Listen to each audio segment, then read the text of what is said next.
I don't blame the people in and out. VMS cluster and Kubernetes cluster together kind almost feel like an oxymoron with how with the giant difference in time of development or difference in management mindset, I would suppose. So unfortunately, I've decided to mash them together, and here we are. So this is my talk on running a VMS cluster on top of a Kubernetes cluster. A little bit about me as we get started. Depending on where we met, you may know me as Kyle, you may know me as Dana, or even Pocket Probe. That's my handle on the VSI forum. I'm normally the one who is bothering people with my unsupported nonsense, and I'll get into why this is probably a little more supported than most of the things that I get up to. I'm one of the VMS ambassadors, a little bit of an audiophile, a little more enjoying music rather than magic speaker games. So one of the overarching themes in what I've done in the community,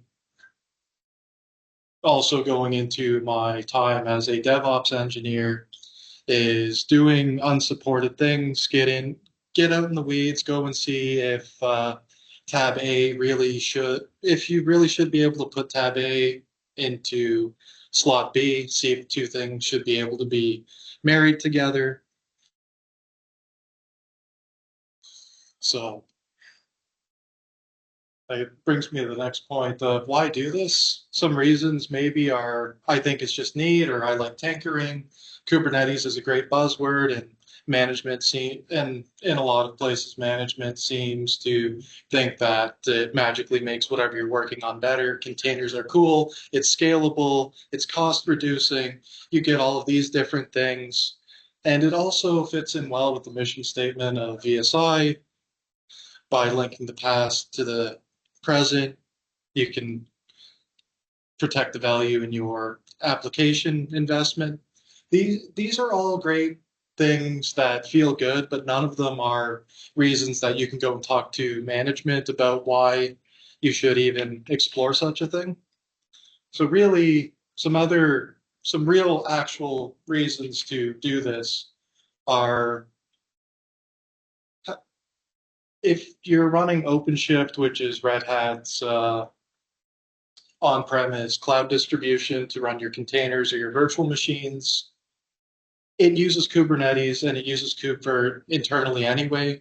So the proof of this running here shows that as a proof of concept, it will actually work in there correctly. You may be a Azure customer. VMS doesn't run inside of Hyper-V, and seeing as Kubevirt uses QEMU internally anyway, which is a supported hypervisor, things tend to work the way you would expect them to, and this would let you avoid the complexity of going multi-cloud. As of the time when I was writing this presentation, there are few, if any, SQL databases for DMS on x86. RDB is pending, Shark SQL isn't out, Postgres hasn't really become a thing yet.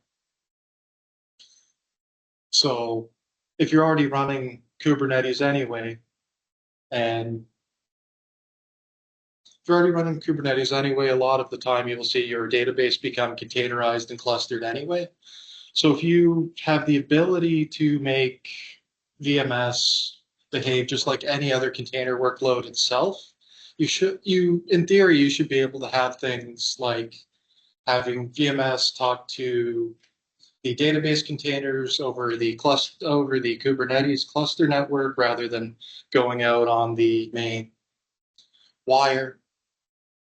If you have lots of management tooling, infrastructure, backups, things like that, your disks in your VMS virtual machine end up being like any other persistent volume in Kubernetes. That's what they call their disks that you can map, keep with the container, destroy the container, and then retain the data after.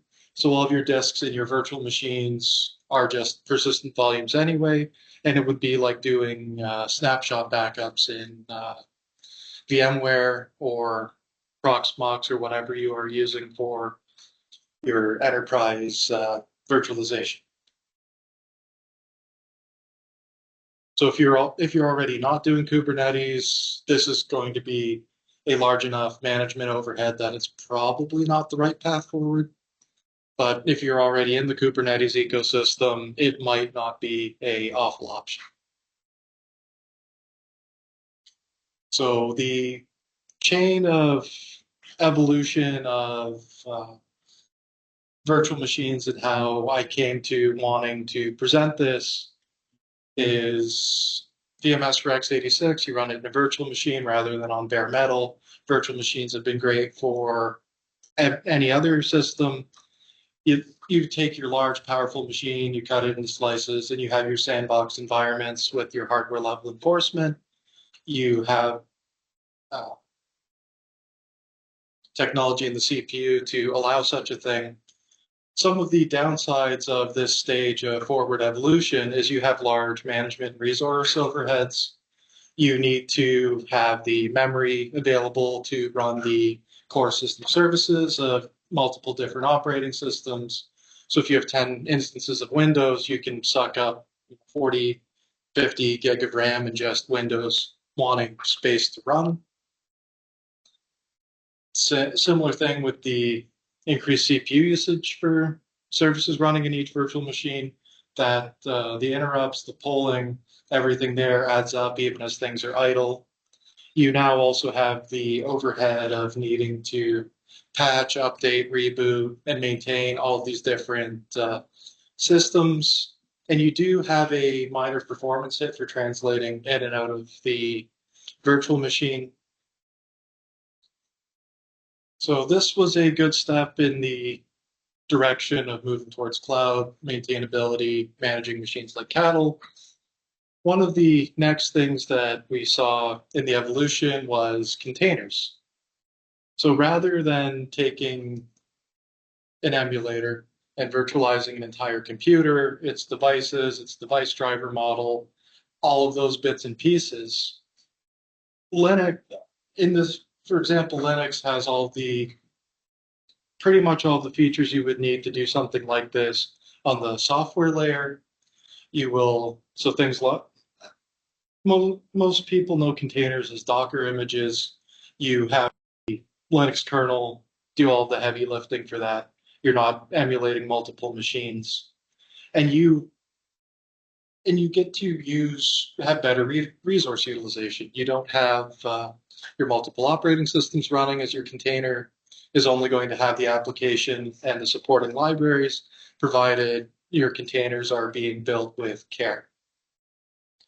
The container has just about zero stand-up time, as it's not too much different than starting a new process on Linux. And patching, provided you don't have any database schema changes or things like that, patching is just as easy as editing your configuration file and telling it to launch the new container. So after containers are great, but if you have all of your containers on the one machine, one of the things that ended up missing was management consoles like vCenter or XCP's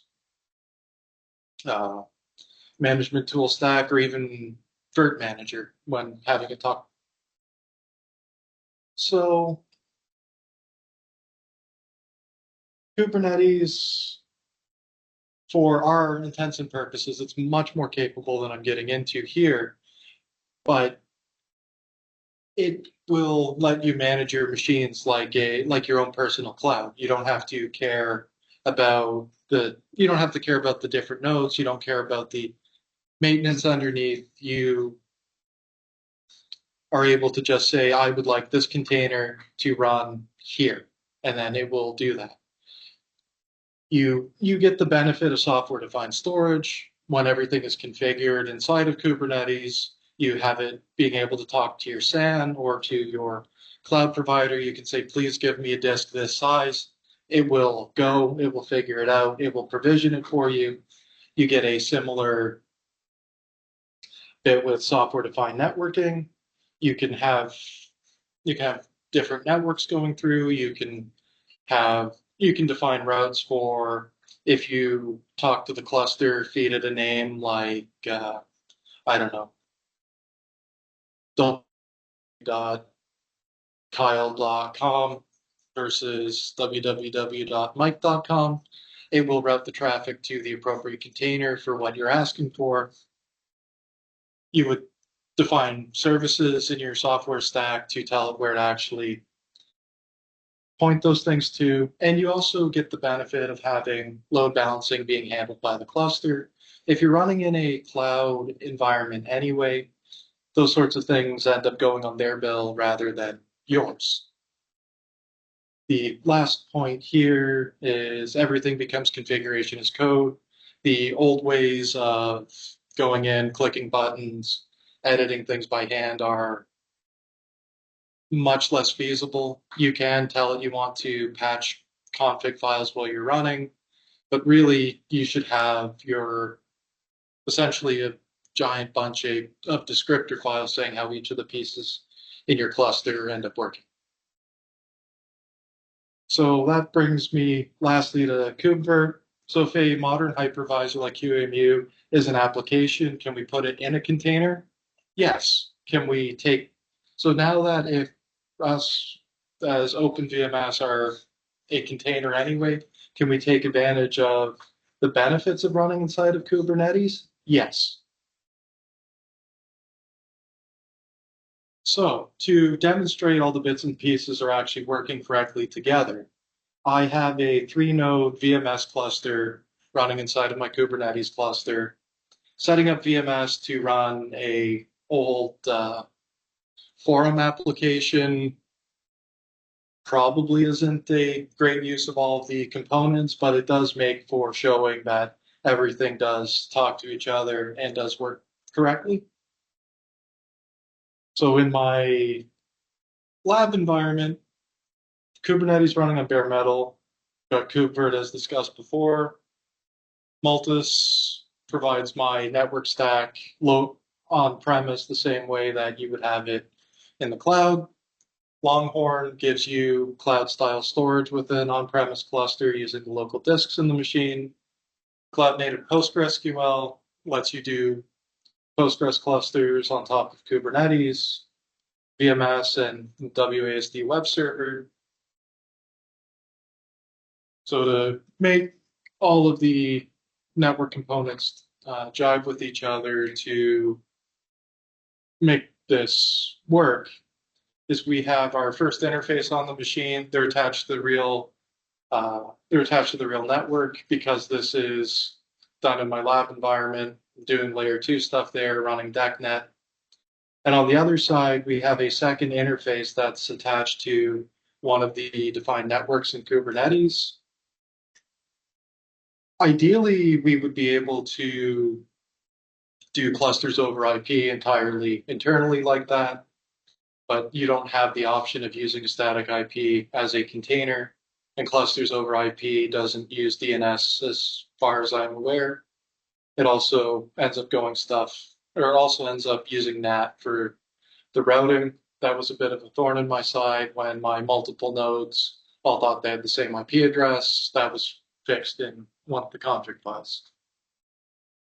So traffic will go out IE 0 by default, and then IE 1 web servers listening. So I took a few screenshots here. Not sure if I would be able to hop into the machine during the demo. So over here, we have our 3-node database cluster, SMF, Simple Machines Forum. That's what I have going there. It's up, it's running, the container's running. The startup container and the container itself that provide QEMU is also running. And then from inside VMS itself, I have my 3 nodes. So the next part to show that it's working, you can see the node there. And if I ask it for my database cluster with read-write access in my namespace, there the DNS server inside of Kubernetes. That's how all the different containers would find each other. Actually gives me an answer showing where it is. And then over here, we can see that we actually have the same answer. So the components are all working together to show this running. We also have our load balancer set up in Kubernetes. Should have been one more screenshot, which that's my bad. So we have our endpoints here, and those are our 3 nodes. Because the cluster, the traffic from the load balancer into the cluster nodes is staying entirely inside of Kubernetes, I took the easy route and just let it be HTTP internally. So when these are all put together, inside of the web app, they actually have very kindly put a spot for running PHP info. And if we, it's showing that it's coming from Avalon, which was the first node in the cluster. If we repeatedly reload it, we can see that every time we reload it, we actually get a answer from a different machine. So That's just the DNS. Yeah. It's not, but I don't have a good way to prove it in this environment. So yeah, that's kind of what's there. I can hop into the environment if anyone wants to see inside of it.